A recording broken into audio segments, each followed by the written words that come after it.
Sonunda Kasım'ın ağası Nurmukhan'ın kara şangırağını. Değil mi? Eski şaltır men mi sonunda? Çok siz? Kalay men. Siz ne mesket bulasınız? Allah. Bilmem ne zaten dedi ne geliyor.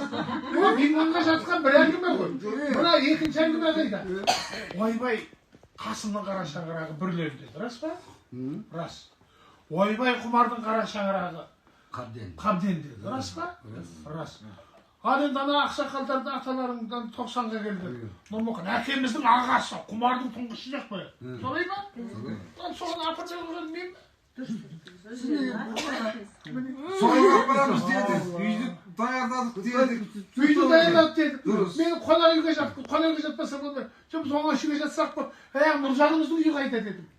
Қойшы мұны күнде сөмкемізді көтеріп, ана қонақ үй жатқызбай қуып жіберсе, сөмкеміз сұрғауын сүйретіп көтеріп жүреміз ғой.